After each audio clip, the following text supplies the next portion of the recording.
What's up, everyone? Welcome back to Dropping Dimes, the show where we talk about all things basketball. I'm gonna be your unbearable host for the next decade, Rodrigo, but you can call me Rod. And joining me, he is the king of Kentucky, the mayor of Wade County. Blake, how are you, my friend?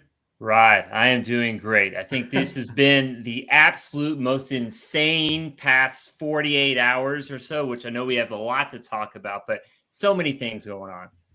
Oh my God. And we're going to dedicate the entire pod to that. But before we get started, also joining us, he's the man that is just on fire from the 3 point line. You know him as Leo, but I call him 3-0. Leo, how you doing, man? I'm doing so good. Like Blake said, I'm excited to talk about Zach Collins and Trey Jones to the Bulls. Oh, yeah. No, we're going to definitely talk about the Zach LaVine trade and, Drew Eveling's bomb that was dropped over the weekend. My God, we have to talk about it.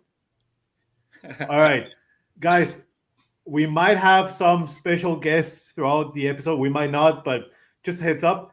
In the meantime, the three of us, we're going to get started because, I mean, we could talk about this for hours, and the entire world has talked about this for feels like 48 hours, but it is the trade that shook the world. Shocked. Rodrigo, learn how to spell here. Conjugate, I should say. Luka Doncic is a freaking Laker, baby. Let's go. Let's go. Insane. I have no idea how. I mean, obviously, we're going to talk about it, but I'm still processing this, guys. And, I'm going to dedicate most of the hour for us to, just go into it. If we have time, obviously, I'm happy to talk about Levine and Fox. For but, sure. We started last week talking about still Jimmy Butler, about De'Aaron Fox, being this huge pieces in the free agency. Exactly. Jimmy who at this point, right? But then on Saturday night, approximately around 8 p.m. Pacific or, somewhere along those lines, Shams bomb. And I think safe to say, and I want to hear about it, guys, but this is the kind of stuff that you remember where you were when you heard it, right? Just quickly offline, I was telling Leo, like, I went, had dinner with Anna. We went outside. We came back. I was playing video games, Legend of Zelda, Tears of the Kingdom on my Switch. And it had been months since I played that game. So I was getting back into it. And I was right in the middle of, when you sort of get back into things. And I saw a message from Tay, and I was like, "Oh, I'll get back to it." And I usually am pretty good to responding to you guys because I love talking to you guys. But then I saw right away Blake, and I was like, "Hold on, it's like 11 p.m. for Blake. Like this is big for Blake to respond at this time of night." And then I opened my phone and Shams bomb, Luka Doncic and Anthony Davis had been part of a trade, and I was like, "No way." And then, like everyone else, I was like, this is a hack. Like, there's no way, right? But before we get into the basketball stuff, guys, how did you live the trade? Like, please, I want to hear it from you. And I have to say, for me, and you kind of brought it up there, Rod, too. Like, it was one of those, like, I came off of a very low point at that moment because Kentucky, my favorite college basketball team, we just lost. So literally I was in bed. I was probably 10 minutes away from sleep. This was 11 p.m. Eastern time for me. And I saw a notification came across, and shout out Tay, and I saw his thing, and boom, kind of pops up about a trade for Luka Doncic to the Lakers. I'm like, there's no way. I was like, Tay's great at, sleuthing and things, but I'm like, this can't be possible through this too. So I immediately see it, and I was like, Shams is hacked. This dude's got 1, 2, 3, 4 as his password. Something's going on here as well. And then I get on his Instagram, same thing. I'm like, okay, maybe there's some traction behind this. And lo and behold, as we all know, just everything started hitting the floodgates from there too. Everybody's reporting about it too. I mean, this was probably the biggest news ever, especially from a trade standpoint. And I'd be safe to say, not just in basketball or NBA history, but maybe even North American sports history. Like, just unbelievable too. And I stayed up probably till 2 a.m. in the morning, just sitting there trying to see what's going on Twitter or X as they call it now as well too. I was locked in. Like, this was mind blowing. Yeah. What about you, Leo? For the listeners out there that don't know, am a man that has never had data on his phone.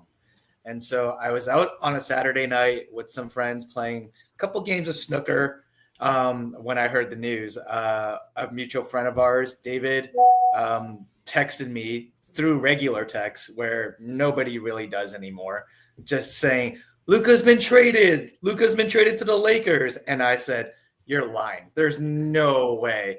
And so I ran back inside the bar, got connected to the internet. And lo and behold, I felt like Shams. I had 100 messages from all these different basketball groups confirming that the news is true. And I was in shock. Truly have never, ever been more shocked at a trade. I know maybe a couple years back, we did an emergency pod for KD when he went to the Phoenix Suns, but this is another level. This is much bigger. Well, guys, I'm glad that I can follow on my promises. So our guests, and one of them are now a part of the crew, are here. The president of the Pacific Northwest, Lars. How you doing, my friend? Much like you, my heart has finally just started to come down to just above resting level. You know, I've been having palpitations all night, dude. It's wild. This has been insane. And guys, we have one more person here joining us. He is the most baller ref you can ever see out there. You know, when the ref gives you buckets, you better listen. And that is our friend of the show, Bruce Mamba. Bruce, how you doing, man? Hey, let's go. I'm doing pretty good. What's up, guys?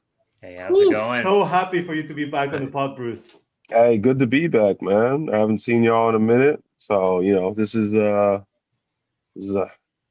good time to be back. Honestly, with everything that's been going on with like the past 48 hours or so, I heard you guys chatting about it. You know, what I mean, it's been crazy.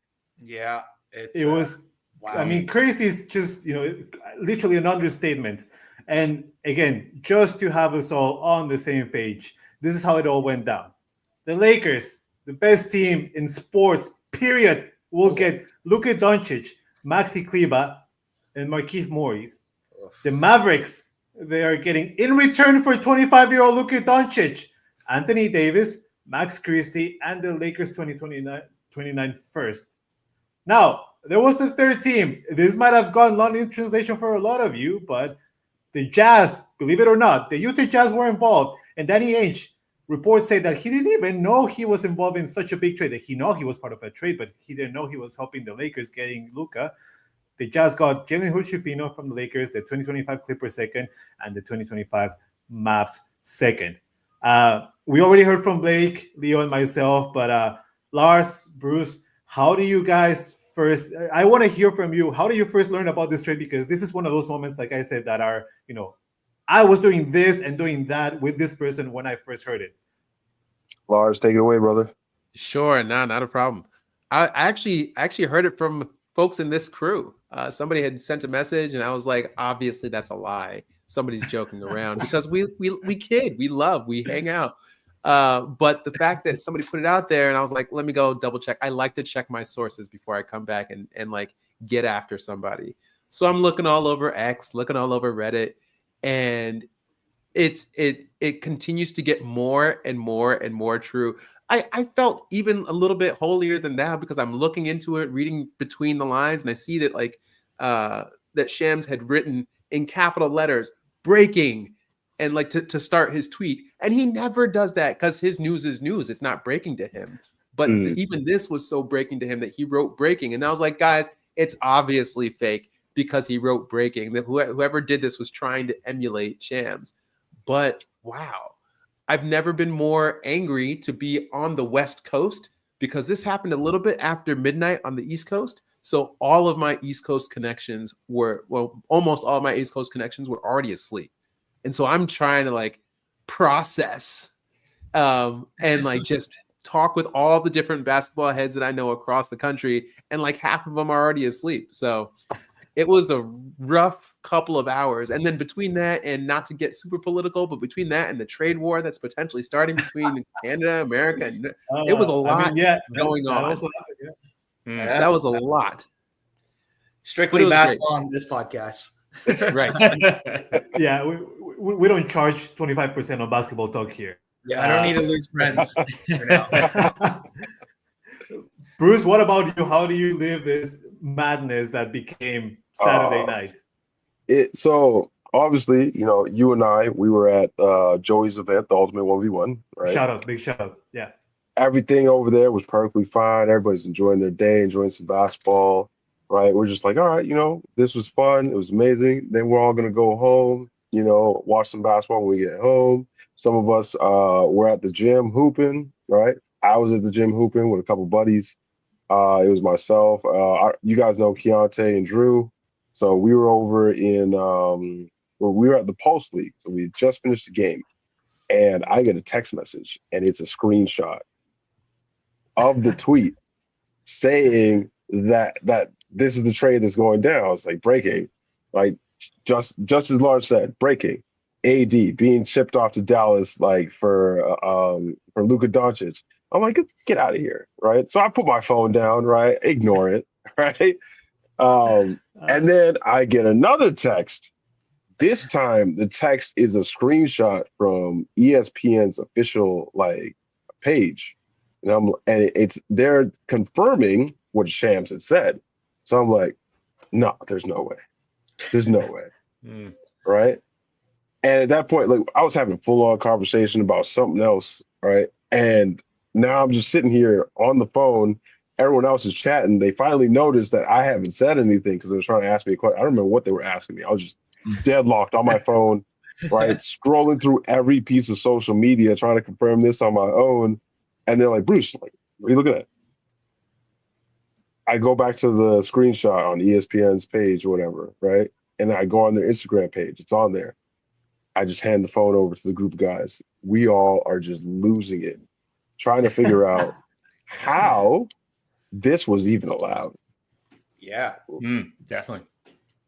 Because we're like, it makes zero sense that Dallas would do this, right? And again, at the time, it's fresh. So we don't have all the information or whatever. We don't know ins and outs of what's going on with Dallas's organization. We're just like, Mark Cuban would never. Yeah. He would never. Because he's 100%. on the record of saying he would give up one of his kids or his marriage or something like that. His wife, yeah. Before trading Luka. And then this happens. We're like, I feel like someone did this without telling him. They did this without telling him. He's gonna be pissed when he finds out. Right? So then next day comes around and we put all the pieces together. We realize that Mark Cuban is not the majority owner anymore. So he doesn't really have a say. Yeah, he's out of that picture. Yeah. Yeah. And he does a lot of basketball operations, but he's not. The buck does not stop with him by any means. It doesn't, because if it did, we know this trade doesn't happen. No, Right. definitely. Yeah. Yeah. I mean, So it's just a roller coaster. Yeah. Man. I think this is the first time. Oh, sorry about that. Just saying this is the first time we've ever had two all NBA or first team in any sport traded in 1 year and then the next year traded for another. That's never happened before in any other sport in the US, which is just that speaks to the magnitude of this move. It's wild. Mid-season too. Yeah. That was my next portion of it. Even if you were not an NBA sicko, I know all of us and our listeners are, my mother texted me on Sunday. I'm not joking, guys. She said, the Lakers did something. Are you happy? And I was like, very happy, mother. Very, very happy right now. And then I woke up to Sunday, very much like all of you, still processing. I went to bed super late, woke up with 100 and something messages from different groups. And then my former supervisor, hockey guy, through, is like, are you happy with the trade? I'm like, that's how big this news is. Non-basketball people learned about this. Yeah. And they're wanting to get into the story. And then Sunday, all the conspiracy theories and everything, and let alone the conspiracy theories. Nico Harrison, I think he should get a statue outside of Crypto.com arena after this, but my man decided to open his mouth Oh, Acting that GM was- of the Los Angeles Lakers. Oh, Nico that Harrison. was probably the most awkward like interview press conference I've ever seen. Like, Ever. especially Jason Kidd right there. Like, Yeah, oh, So- having a kid sit right beside him like that was yeah, brutal. man. It was like Let's- Jason Kidd didn't know. Nobody knew, which is the nobody. crazy part. Yeah. Like, So and let's then like focus a little bit on- LeBron yeah. found out after like he just came off triple-double in New York. Fantastic game, by the way, if anybody caught it. And he's at dinner. You know what I'm saying? Bruno Lars.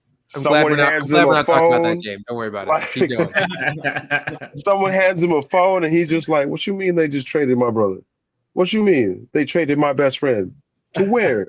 Like, That's Crazy. crazy. Yeah, and like good point too, Bruce. Like literally the head coach of the team right there, not even knowing. Like I think I saw a report maybe like right at the 11th hour he found out, but still like you're trading your franchise player, a generational talent. You know, mhm. I mean, for the head coach to not even get wind or even be in discussions leading up to this point, like that is mind blowing to me. Yeah. Because like their offense is built around him. Yeah. Mhm. Yep. So like to have this shift, like had Rod said, like in season, because now it's like, all right, AD is coming. He's not like ready to play just yet because he's coming off injury. Similar thing with Luka, but it's like the Lakers already kind of know how to play without AD. They showcase that, right? Dallas, on the other hand, they're battling through injuries right now. They kind of need Luka. Right, considering they just went to the finals last season, Mhm. right? And everyone's thinking, "Oh, we're going to run it back," because they pretty much have the exact same squad minus maybe one or two players. And then you're just like, "Oh yeah, by the way, we're trading Luka."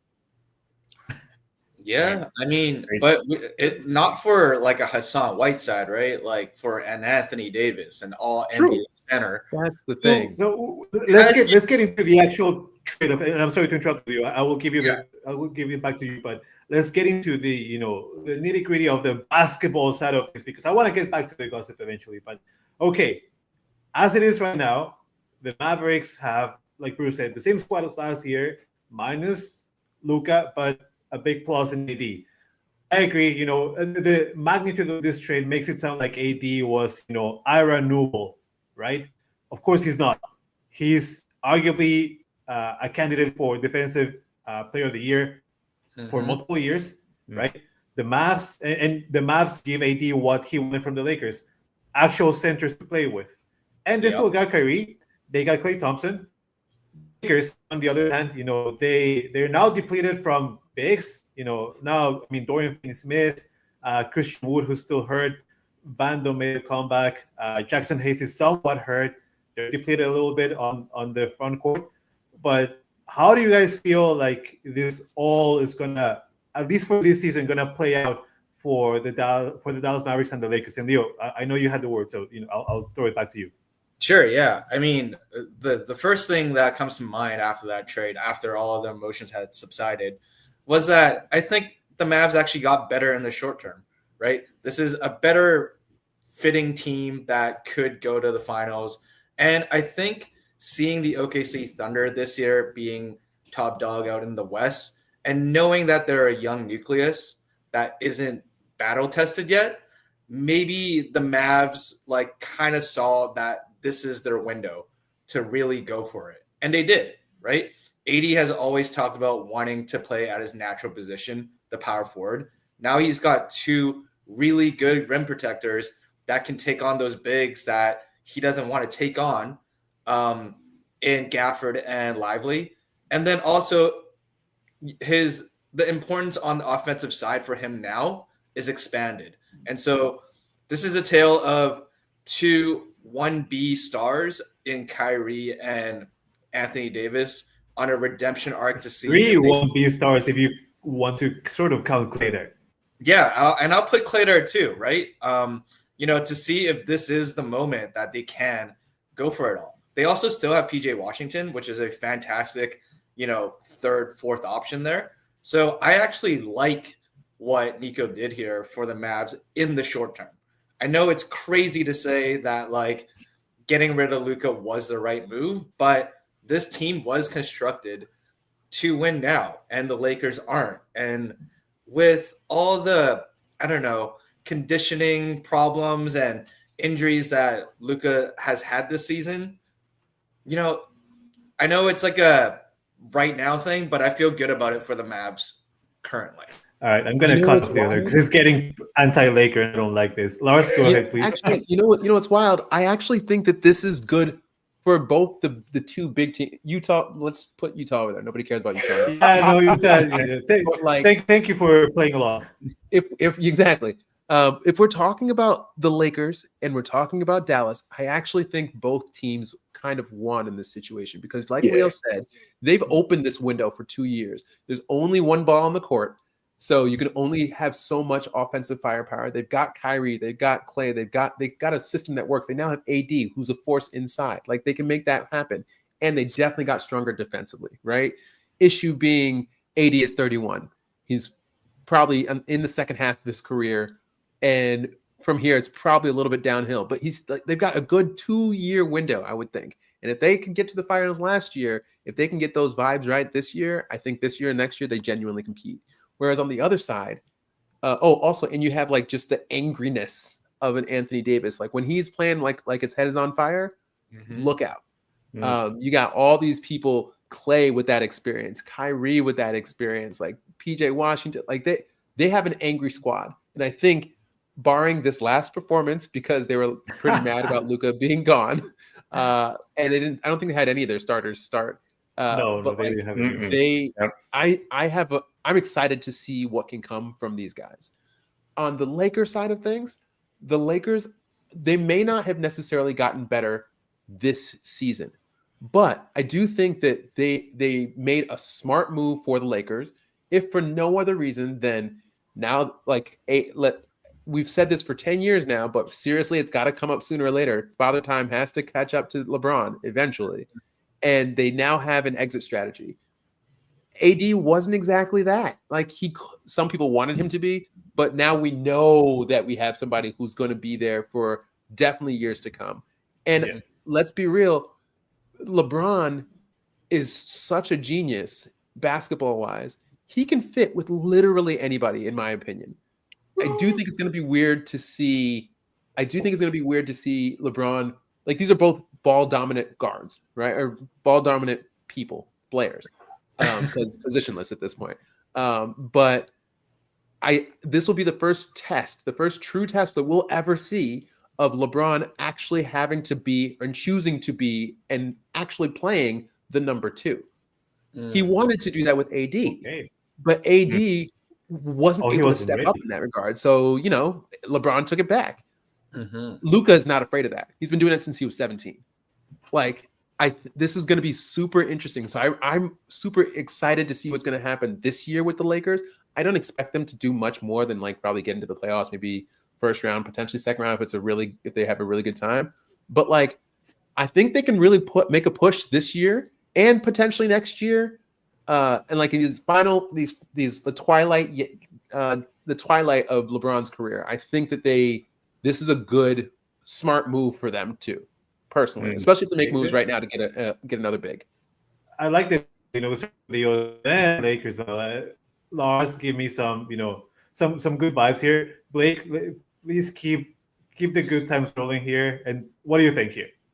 I'd say I have to agree with Leo and Lars. Like, for me, and again, just strictly looking at, how these teams are positioned for, say, this season, for example, like I love the Mavs in terms of what they're going to look like for the rest of this season as well, too. I mean, to me, honestly, Kyrie and Anthony Davis, what a killer combo those two are going to be as well, too. Like Anthony Davis, like, we've been talking about his defense and offensively as well, too, is really going to help this Dallas Mavericks team. Like AD, in my honest opinion, when he's healthy, is a top 10 player in the NBA at his peak. Again, fully healthy. Like he has that potential to really shift games a lot. And when you're looking at a team like OKC, who I think most of us would probably agree are definitely probably, NBA title favorites, at this point, with all being said, like having someone like AD going against, obviously Chet once he comes back, in time, obviously against Isaiah Hartenstein. Like I love this for the Mavs. And again, this year, even looking at next season as well, too, for the Lakers, like I don't think it moves the needle this season as much. Like Luka Doncic, again, generational talent, but Now you really don't have a down low presence hardly. And again, there's still a few days left between the trade deadline. So I wouldn't be surprised if the Lakers try to get like looking at Robert Williams or even a Mitchell Robinson with the Knicks or something, or, Walker Kessler, if Utah is willing to give him up, like that can really help them. I think certainly if they do that as well, but I love it for the future for the Lakers. Like, I think when you're looking long-term, head and shoulders, I mean, I think, you have a player that's, as Leo mentioned as well too, like, the face of your franchise moving forward for the next 10 to 15 years as well. Mm-hmm. Bruce, I left you last because you're the closest thing that I have to a Lakers ally here. So give it to me straight. Just, even if it's bad, give it to me straight. Honestly, like I was talking about this earlier today and a little bit yesterday. Looking at the whole situation with the Lakers, LeBron not being told what's going on, I look at that as a sign of like the writing's on the wall. It's time to move on from LeBron. It's been time for a while, we had the moment like where he got to play with his son, that whole thing, considering, Bronny's like heart condition and everything like that. And the thought of not being able to see his son play, right? So it's a moment that LeBron got to share with pretty much the entire world, which is amazing in its own right. But in terms of the Lakers' future, it's time to move on. And them making this move without telling him is pretty much the writing on the wall. It is a good thing, I think, because, like Lars pointed out, we're going to have Luka for the next 10, 15 years. Building around him, hopefully the trainers and everything there, like him being able to kind of be around LeBron and picking up some stuff from him, getting his conditioning right, getting his body right, because he's 270 pounds right now. That's well overweight. The Luka, honestly, when he was at his best, when he was like peak, he was 230. Mm-hmm. Right. But all we need is a summer of Luka not smoking hook, and that's it, right? Like the kid is 25. Like I would understand if he was like, if he was same height as Joker and doing what he does, it's a different story, right? But Luka's not Joker. Luka is like a LeBron type of player. He's said it many, many times in terms of modeling his game and things like that. And we see it when he's on the court. So with LeBron, like getting Luka on the team for now, maybe he stays for another 2 years. I don't see him re-signing for another couple more years as a Laker because, of all the things that have transpired. And going forward in terms of like the team's construction, and from reports I saw earlier today of the Lakers aggressively apparently searching for a big, which is ironic considering they just traded AD, shipped him off to Dallas. They're definitely looking for more complementary pieces for Luka. Yeah. I will say, if you take that like 50,000-foot approach for this whole situation, right? Essentially, the Lakers, and I'll give this to you, Rod, they essentially traded Josh Hart, Lonzo Ball, Brandon Ingram, and 4 first-round picks. Yes. I'm still leaning back here. Luka, and a championship. Yeah. 2020. I'm okay with that. I'm certainly okay with that. I'm fine with it too. They've made out like bandits. Everybody out, and add to that, they got a level of prestige because they got LeBron on their team, and LeBron and Bronny. That's a Laker thing now. So I don't know if we're gonna have time, but I in my head I had this whole marketing branding thing of like the Lakers brand is back, right? You got LeBron at the time where the Lakers were the laughing stock of the NBA. And even throughout the LeBron tenure, there's been so many questions, and rightfully so, about ownership, about front office. I mean, last week I was here complaining and advocating for Rob Pelinka to be fired. And don't get me wrong, this is not Rob Pelinka being a genius. This is Rob Pelinka doing the bare minimum as a GM and not passing on a generational talent. Like, if any of us received that phone call and said, like, let me think about it, I would be livid with all of you. I would call your mothers right now and ask them to talk to you. Let me play devil's advocate here just for a little bit, though. You know, we are talking about Luka Doncic, right? The generational player that we all think he is. You know, so the Dallas Mavericks know something, right? Anybody in their right mind wouldn't trade away a top 5 player right now in the NBA to another team, especially the Lakers, right? With all the lore and all the fame and the, you know, everything that comes with it. Why did they do that? Maybe they saw something that nobody else, you know, behind the scenes really saw, and that Luka might not be, you know, who he's chalked up to be. And this might be a good thing for the Mavs and actually a bad trade for the Lakers going down the line. Leo, I'm gonna tell you what it is. It's that Supermax contract, because who wants to give money to an injury-prone player who doesn't take care of themselves? Because look at right now with all the different situations. Paul George, Kawhi Leonard, Yeah, and the most infamous one that we all know, Zion Williamson. yeah. Nobody wants This is to be what I saddled was. with that. Yeah, this is what I was trying to get to eventually. Is it going to be better in LA with all the distractions for Luka? You know, is he going to take his Considering he's got LeBron, I think it'll be fine. One, he'll have LeBron to give him the ropes, and two, he's not eligible for the Supermax, so they don't give him all that anymore. And so, like, he just has to focus on ball, or he's basically done. Mm-hmm. I mean, Lars said it, right? You know, he mentioned pissed off AD. What about, I mean, let's not forget about the pettiness that Luka thrives on, right? This is the man that turned to the, 2-3-time defensive player of the year, Rudy Gobert, and said, "You can't effing guard me." This is the man that turned out to fans in Phoenix that were like, "Oh, get out," right? Yeah. Like, Luka Doncic, he just needs to, like, I think the worst thing is, you know, In-N-Out Burger tweeted yesterday, like, "Welcome to LA," and I was like, please don't. Yeah, please just, or give him the you know, Beyond Meat alternative. But honestly, like, I see the concerns. I truly I see the concerns from the Mavs, right? But it doesn't make sense.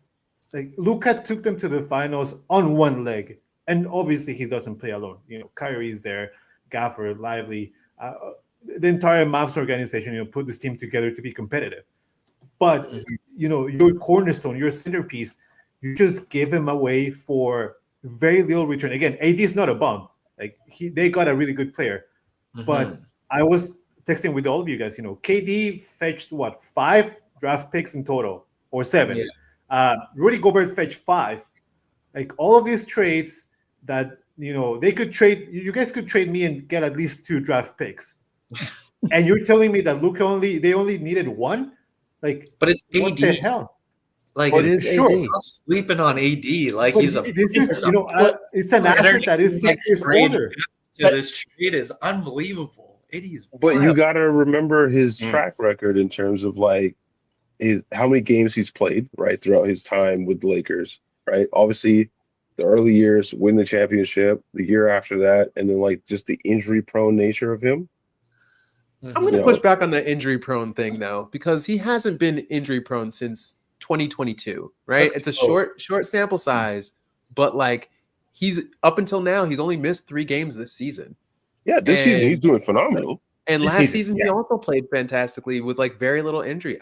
I don't think he falls under the injury-prone category anymore, even though everybody's going to still label him as such. But then so does Luka. We have a short, like, memory window of, like, the 6 years. When you look at the 6 years, most of those 6 years he's been injured. Not saying that in, like, the latter half he hasn't been injured, but it's like, all right, early on everything's fine. You get to the bubble, right?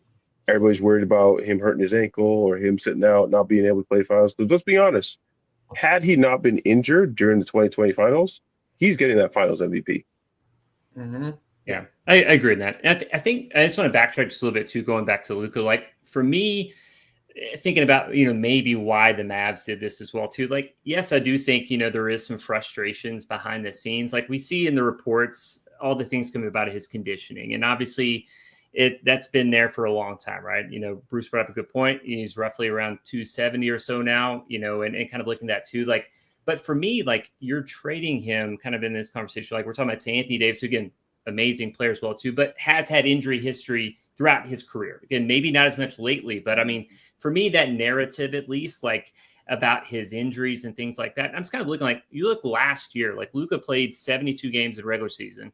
He, including the finals run, nearly 100 games in total last year. And kind of looking through his career, there's only been one time that he didn't play 65 games, like, throughout that too. So, like, yes, he's had a few things here, but I mean, you kind of look, throughout, his career for the most part, like, to me, it doesn't make sense on that part. Now, I think there is some frustration, though, when you're looking at maybe Nico Harrison maybe they've talked to Luka about his conditioning. Maybe he hasn't taken it as seriously as he should, but the guy's still balling. Like, I mean, he's still finishing top 5 MVP votings through the year. I mean, he's top 3 player in the world as well, too. And you're looking at that, too. Like, I'm not excusing you shouldn't be in the right condition for that as well, too. But, like, if his performance is being impacted by that, I think that's definitely a different conversation as well, too. And I don't know how much can contribute some of his injuries he's had to his weight and things like that, too. But, yeah, I'm just more blown away by the fact that they couldn't get back the haul that they should have. I mean, this should have been the biggest trade coup in NBA history, what they should have gotten in return. That's no slight to AD, but only one first-round draft pick. And again, Max Christie, good young player, but, like, there should have been much more than that. I agree with that. I agree with that. I want to agree with that, but clearly Nico wanted to do this under the cover of night. And the longer this was out there, like, nobody knew that this was happening. Not even nobody knew. Yeah. And the only way that they get a bigger haul is if more people know. And the risk that you run with that is potentially people driving the price down as a way. And, like, now you've got essentially a 1-to-1 swap out, which we only do in, like, 2K, of, like, like top level talent. That doesn't happen. Yes, he could have demanded a lot more. Let's run with that, right? Like, let's assume that Nico would have said, like, you know what, Luka's out there in the market. Let's put him the trading block, and then there's gotta be one team out there, maybe not even the Lakers, right? Someone that does a grandfather offer, and it's like, here's the arena, here's the staff, here's the players, they take everything, and then everyone's like, I don't know, maybe that's not maybe the Mavs don't feel it at that moment, right?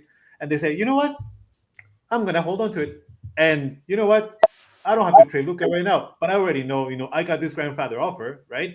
And then all these other offers, right? Let's wait until the end of the season. And who knows, right? I mean, we're talking hypotheticals at this point, but I love hypotheticals just like Blake does. But, maybe OKC crashes in this second round and say, like, you know what? Is Luka still there? Well, and then the Mavs can say, like, oh, yeah, but you know what? We have this grandfather offer from the Warriors.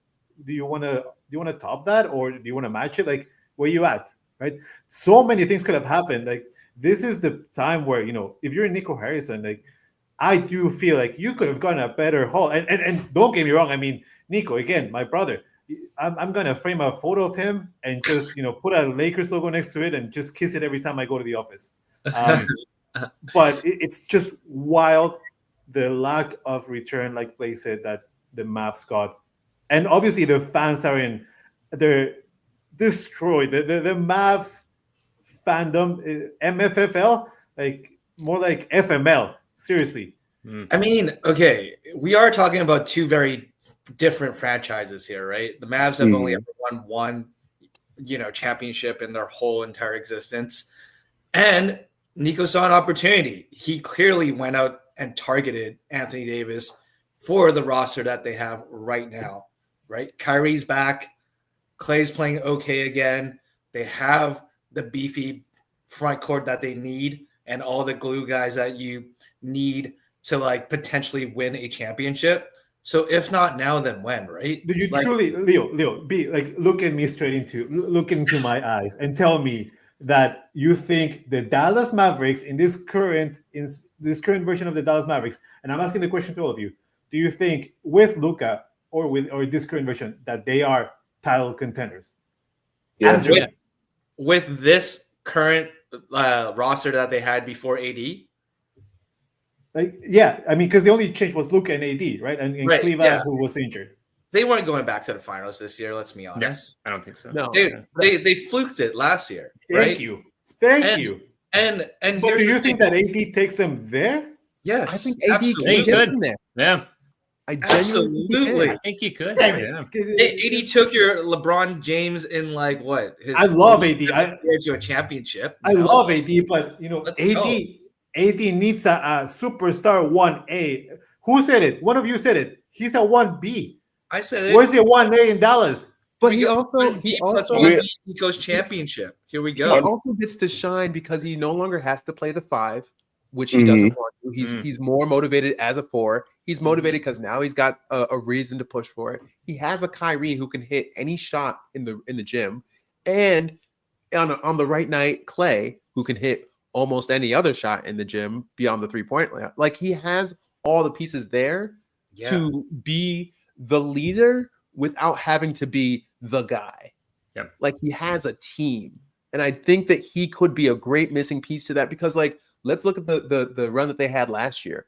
Do you know how many supercuts there are on YouTube of how poor and porous Luka's defense was? Oh yeah, 100%. Yeah. Like it's like genuinely silly. And Yeah. like if he just had a modicum, like a baseline level of defense in that series, it changes it entirely. And so if they think we got everything else the same, maybe the slightest of decreases offensively, they just had such a glow up defensively that it makes, it becomes AD's team because he leads the defense and he's a huge part of the offense. Like I do think that he can get them if everything works out well. We're all talking hypotheticals, everybody's healthy and all that good stuff. I think they can get to the Western Conference Finals. Yeah. I think they can win it all this year. I think they can win it all next year as well. I think, this is crazy, but I actually think Luka might not win one with the Lakers, and he might be shipped off somewhere else later down his career. Okay, I'm requesting a welfare check on your plan. Like, now, That's a wild this take, is not though. right. But listen, if the Lakers fail with their, obviously their 10-year project with Luka to build a proper roster around him to win a title, Leo's 100% correct. If they fail to do that, because there's been a ton of years, right? What's crazy enough, that trade that happened on that Saturday, exact same way the Lakers got Pau Gasol. Yes. You guys remember that? On the Yeah, exact same day. This because they failed to get KG, right? And Kobe was like, all right, bet, I'm going to Chicago. And then they were like, wait. Let's trade Marc Gasol and a couple picks or whatever, and let's grab Pau. Because Pau was on the come up, right? So Lakers, obviously, they got lucky with that. Because nobody saw Pau Gasol becoming what he became that with the Lakers. Yeah. Yeah. We'll see. Yeah. I have a question for you, Bruce and Rod. Is obviously being Lakers fans too. As Bruce brought up earlier, like talking about LeBron James not even really finding out till he's at dinner there, it can literally kind of before the trade was official. Do you think that if Rod Pelinka would have consulted LeBron about, hey, we have this opportunity to get Luka, but it's going to involve giving up AD and some other things, like given how close LeBron and AD are. And again, we've seen LeBron's mentioned he'd love to play with Luka. He said is his favorite player, right? But like, do you think that maybe Rod Pelinka didn't reach out to consult LeBron with the worry that maybe he would be hesitant to give up someone like AD and actually bringing in Luka? Like, do you think that's even a possibility? Oh, 100%. Like, because if you look at it, right, similar fashion to what the Bucks did with Giannis, they didn't tell him a single thing about grabbing Damian Lillard. They traded Drew Holiday. Drew Holiday, like Giannis has said time and time again, is like another brother to like the family. I'm talking going over to his house, to his wedding, things like that. You don't just bring anybody to your wedding, right? And for them to have that relationship, then all of a sudden Giannis is like, hey, we need to, add more pieces to our team. And they're like, we'll do that. There goes your buddy, though. Yeah. If it comes to they come to LeBron and they say that, LeBron, who vehemently went to the Lakers front office and was like, we need to get AD by any means necessary, do whatever you had to do, right? And they got AD, right? Traded everybody, got AD, got what LeBron wanted. You think he's really gonna say okay to that? No, not a chance. He's gonna say find another way or leave it alone. I also think that there's a level of this, like we've all known LeBron to be the GM, right? A lot of people have suggested that. I may have been one of those people, but that's a whole nother conversation. But it's true. But I feel like it has been true. But I also feel like recently he's going to this next level. He continues to grow in a lot of different ways. And I think my conjecture is of late in the past year, 2 years or so, he's like, listen, everybody thinks that this is my team and I run all the things. I'm sick of it because it's always been him and the front office. But everybody blames everything on him. And I think that he's probably been like, listen, I'm done. Do what you need to do. You don't have to involve me in it. Like, I think that he did it. Maybe he probably still would have liked to have been involved in this, but I feel like he probably gave them the green light to like do what they felt they needed to do for their organization. And then when this happened, he was probably like, I mean, you could probably let me know. Like, I mean, yeah, I have my own conspiracy. I do think that he was hands off on this. So, and to sort of respond to let's hear it. Everyone, look, Rob Pelinka, in the marvelous genius that he is at making trades, he gets a phone call. What's up, fam? Want Luka? Huh? Allegedly, he said, "Are you joking?"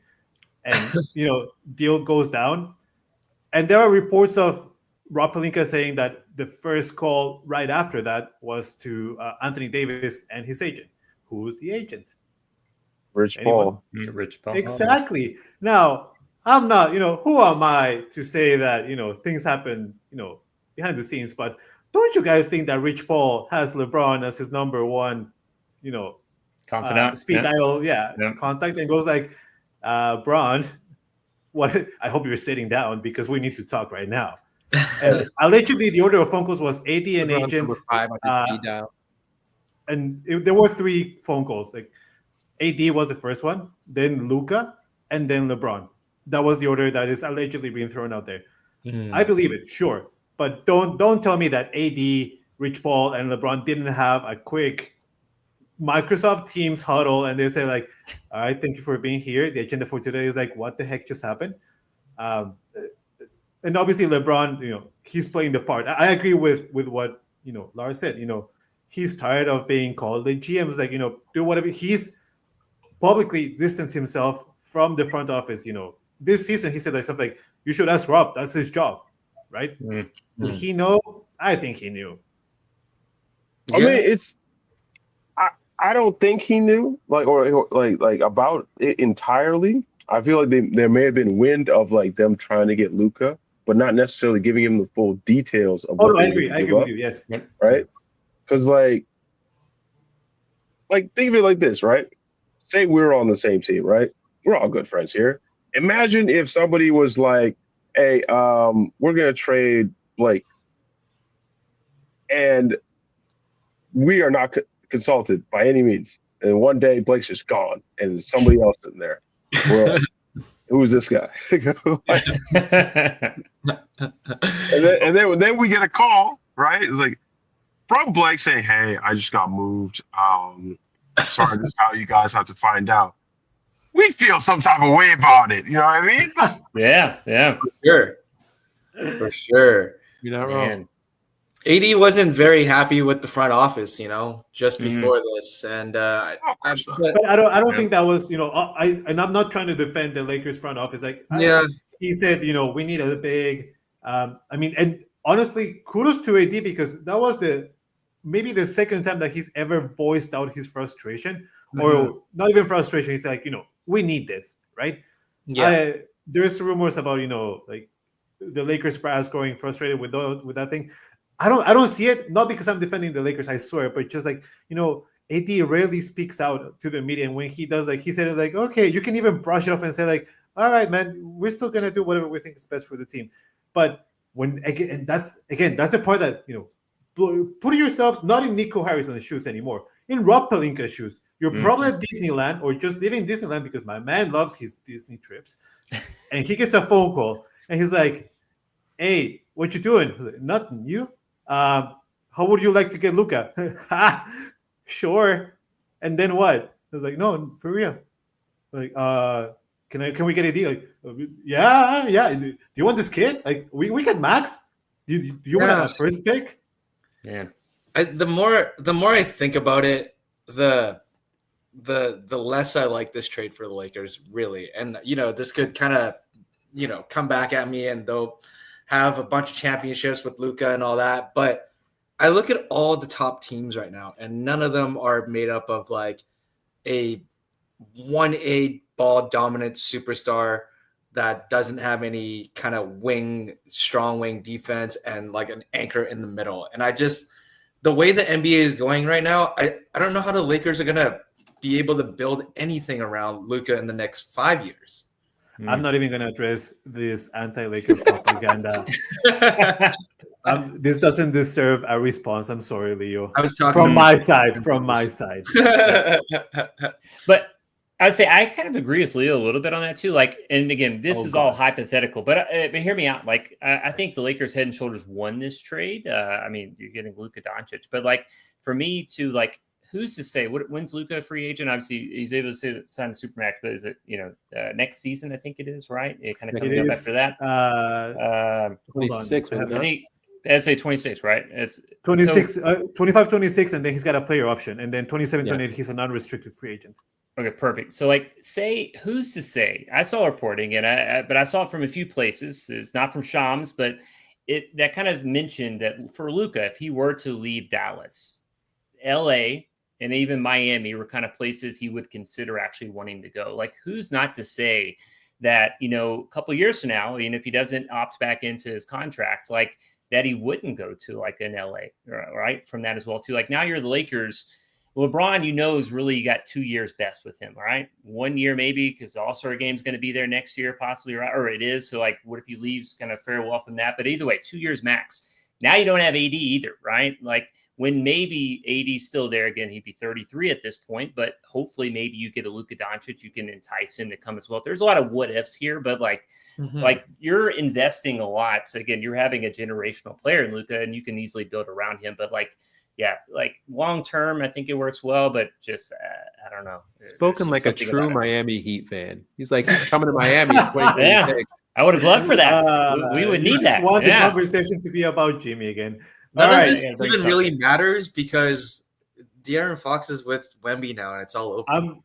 I'm gonna wrap us up I know we could keep on going for like 4 hours, I believe. I will just leave with this piece. Luka is a Laker, and that's everything that the world should know. Period. All right, let's move on to. You gave this guy the role to just talk like that. We'll do an offshoot podcast like anything but Lakers. There was, guys, believe it or not, there was another trade that happened yesterday. I know, wild. Wow. And that trade involved no other than De'Aaron Fox, who is now part of the San Antonio Spurs. Now, this whole trade went down like this, and we're going to dissect it very quickly. The Spurs got De'Aaron Fox and Jordan McLaughlin. The Sacramento Kings got Zach LaVine, Sidi Sissoko. I'm sorry, I definitely butchered that. And then hold on. 3 first-round picks. 2025 via the Hornets, 2027 via the Spurs, 2031 via the Timberwolves, 2025 second via the Bulls, 2028 second via the Nuggets, 2028 second via the Bulls. And that's right, the Kings got more picks than the Mavs. I will always make this about Luka now. The Chicago Bulls, they were part of this trade, of course, and they got Zach Collins, Trey Jones, Kevin Huerter, and laughably, their own 2025 first-round pick that they had traded to the Spurs in the DeMar DeRozan trade. Boy. Now, the bottom line is De'Aaron Fox is a Spurs. Zach LaVine is now part of the Kings, and the Bulls are, I don't know, crashing and burning. What do you guys think? Man, I love this, to be honest. I mean, for me, like, I think D Fox in San Antonio is like a perfect situation. Like, I mean, I'm a big fan of D Fox. I know you guys know that. I think he got shorted in terms of where he's at on the All-Star voting as well, too. But, I think I mean, with him and Wemby, like you have two, I mean, amazing players, like the future for your franchise. And like San Antonio, like didn't even have to give up any of their young core. I mean, you still have, which is insane to me. I mean, you still have Castle, you still have Vassell, you still have Keldon Johnson. I mean, so can like they kept all their main things and they didn't even lose all their picks. And you're getting De'Aaron Fox in this. Like, I think most of us thought that like Castle was going to be the make or break, right? I mean, that's who Sacramento was hoping maybe to get for something like that too. So you're keeping all that. Like De'Aaron Fox is one of the best, kind of pick and roll kind of guards that there is out there. Like I was looking at the stat the other day, he shoots 54% off pick and rolls. That's 8th in the NBA within that as well too. And having someone like Wemby there with you as well too. So like for me, I think they're really set up. Like I think this moves them up to maybe kind of at the top of the play-in, for this upcoming season as well, too. Me personally, I can see them. I think that's the ceiling for them. It's top play-in. I don't think playoffs, but top of the play-in. I think they could maybe make that difference. The Kings, for me, like I don't think this moves the needle very much as well, too. I mean, I love Zach LaVine as a player. Great season he's having too, but like now you're kind of relying on Malik Monk to kind of be the facilitator as well, too, which he did do pretty well whenever Fox is out a bit, but still like. You're really kind of relying on a lot of players to just kind of really creates on that as well too. But thankfully, LaVine and DeRozan know each other very well. Like you're looking at, LaVine, he has that familiarity. He never really played with Sabonis, but he played with Vucevic, who obviously is very similar in terms of his style. But yeah, I love this for the Spurs. Lars? Yeah, no, I completely agree. I think that the Spurs are on their like rebuild is way ahead of schedule right now. Like if you're watching the game and the pick and roll action that they have with CP3 and Wemby has been phenomenal, but teams have already gotten wise to it because CP3 is not the same old CP3. He's not the same kind of a threat. De'Aaron Fox, with his speed and his shooting, brings that threat back. So I think that this is a match made in heaven for those two and for this team in terms of the growth. They keep CP3, who has that veteran savvy that's going to teach Wemby and potentially De'Aaron Fox a lot of things that they probably didn't know about that only longevity can really speak to. So I'm super thrilled for the Spurs in this area, especially because De'Aaron Fox was like, I'm leaving. He mentioned that. He specifically called out. So it's really hard when your superstar says, hey, I want to go somewhere else. These are the teams. So good on the Kings. And then actually good on not good on the Kings, good on the Spurs, but also good on the Kings because like you said, Blake, I don't think this moves the needle, but it actually moves the needle because the needle was moving. Like Zach LaVine, Fox wanted to leave. Once that happens, you can't pick the milk back up and put it back in the carton. So like he's trying to leave. They end up getting somebody in who's basically the same. Like he's going to be able to run this offense very similarly or like slot into this offense in a similar role. They have some phenomenal shooting there. Zach LaVine doesn't have to be the number one guy there. He's amazing with catch and shoot as well as like he can they have more shot creation with Malik Monk and with him. So like I think they're going to be just fine with where they're focused on the present. San Antonio's focused on the future, and that's already sped up. The Bulls are unbelievable because they're garbage and have been. and like they were given the carte blanche to potentially have this rebuild start, 3 years ago? And they were like, no, we're good. We can do this. And clearly could not.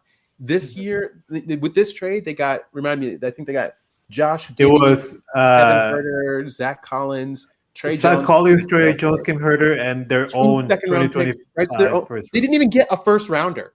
They didn't get a single first rounder. They got one. They got one. Their own that they shipped away. Oh, right. But that's their own. It's uncanny how like they just keep selling low. They're so not good. They're so not good. That I have nothing else to say. They traded Alex Caruso for Josh Giddey in the offseason. And that was after reports that he was commanding multiple draft picks that season, right? So like they don't know what they're doing. They haven't known what they were doing for a long time. So as much as I want to say good on the Spurs and good on the Kings, I really just want to say, Bulls, you suck. Like, that's not good. And it hasn't been good for a long time. And it won't be for a long time. Bruce, do you agree that the Wemby Fox CP3 trio is gonna be now, something to reckon? Everything Lars said was on point. It was on point. I truly don't really have much to add. Him mentioning how the Bulls have just been messing up time and time again, and how these other teams are like, we're looking to level up. I knew like Fox was going to leave as soon as they fired Mike Brown. Yeah, because I was just like, you're not just going to go out and fire your franchise player's favorite coach, and think that he's going to want to stay. There's no way. So I like this move. The Spurs did. I think it's a good move, pairing two young, explosive guys together. I think in the future, we're going to see a lot of Wemby and Fox, a lot of them. And who knows? Maybe the Spurs might try to recreate something in terms of when they had Tim Duncan, Manu, and Tony Parker, and go off on a dynasty. You know what I mean? But Lars, you put it perfectly. They're fast tracking their rebuild. Mm-hmm. Love that. And I mean, Leo, anything else to add? Yeah, just that I think it's incredible that we now have one of the fastest guards playing with a 7'4" alien that wants to run, without losing, your rook on the side in Stephon Castle. Like, that's incredible. I don't really know what the Kings are doing.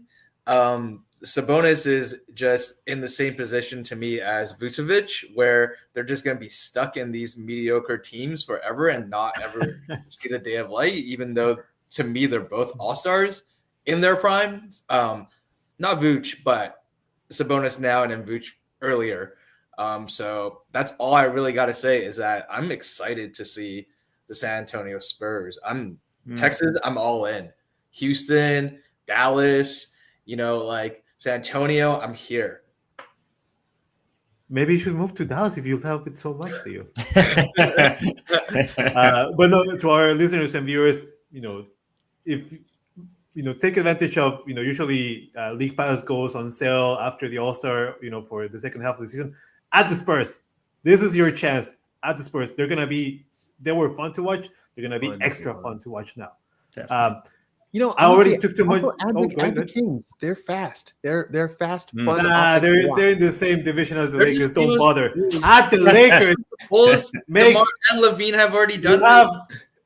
Put that hard-earned money to work and watch Luka in the purple and gold. Okay, last question, lightning round, because we're at the trade deadline, and that is on Thursday. And if there's anything else, we'll make sure to post it on Instagram. But lightning round, just to wrap it up. And to give Mr. Heat here, I'm going to throw him a bone. 2 questions, and I'm going to go around the horn here. Does Jimmy get traded, and if so, where? Lars? No. Okay, thank you. Bruce? Nah.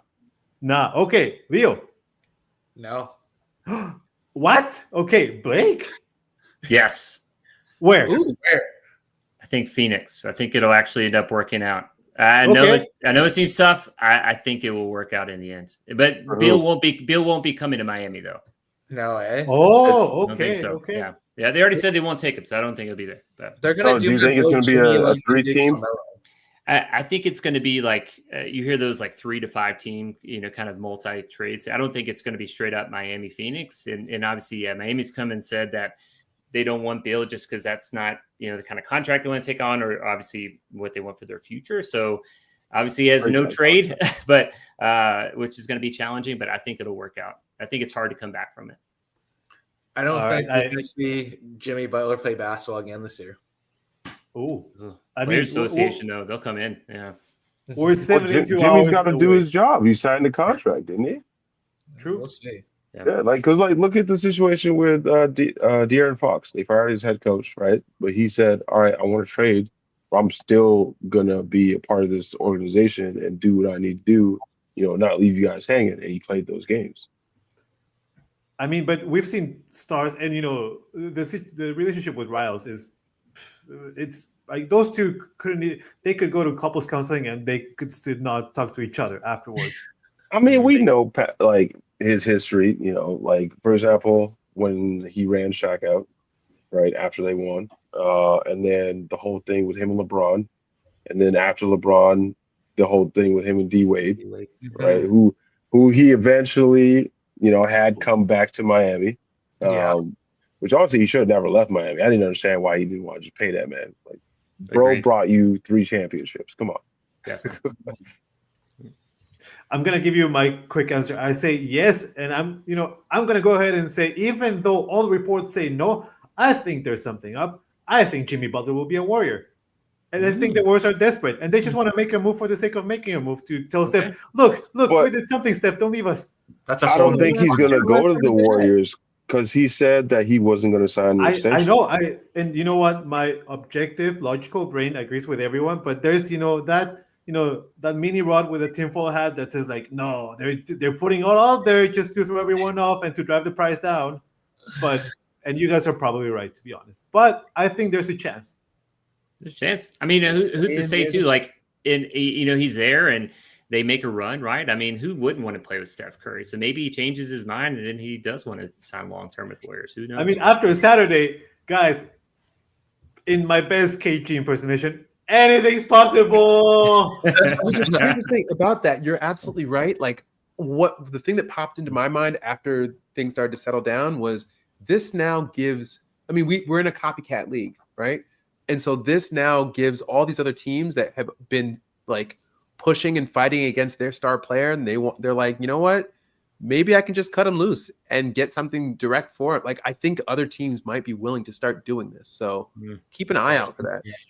But here's the thing, right? With this whole Jimmy Butler thing going on, him kind of refusing to play, right? We kind of saw it with like Ben Simmons, right? Now it's Jimmy playing hardball that's kind of like turning the league upside down. What if it comes into play where obviously the Players Association jumps in there, but then also the owners are like, well, if players are going to do this, I don't think we should do full-on guaranteed contracts anymore. And they kind of adopt what the NFL does with their players. Yeah. Good point. Yeah. Remains to be seen. The NBA never a dull moment, even though ratings are down. It is a very. I don't know if Jimmy Butler is the man that throws the NBA into an entirely new era. I hope not, Jimmy. Please, I'm watching you. Don't. We got a good thing. He's like, we just got Luka. Ruin it. Yeah. Please don't ruin this for me. Okay, I've been very patient. But definitely a good point. I mean, I think Bill Simmons called it the pre-free agency period where stars start asking for trades, and at one point there's gonna be, the owners won't be too happy about it. This morning on the Dropping Dimes chat, we had a long conversation about it, and I'm not gonna get into it. Anyways, we're 72 hours away roughly from trade deadline. Stay tuned to Instagram because I think it's gonna be wild. And maybe it won't, but at least the anticipation will be wild, and we'll be there to share all the greatest and latest. As always, if you're following us on Instagram, make sure that you follow us on Instagram, I should say, dropping.dimes. If you want to get a hold of us, send us a DM. If you want to be more formal about it, send us an email, contact@dropping-dimes.com. Make sure you share this with your interdivisional rivals. Send out the link to the Dropping Dimes podcast on Spotify, and maybe send half a draft pick to the best team in the league. They'll take it. Just share the love however you can. Any final words, boys? Exciting few days ahead. Yeah, win a championship before the Lakers do. I'm not gonna you thought I was gonna let that be the last thing on Dropping Dimes. There you go. Until next time, this is the Dropping Dimes crew signing off. Peace, love, Luka Laker, basketball. Adios. Be well. Peace.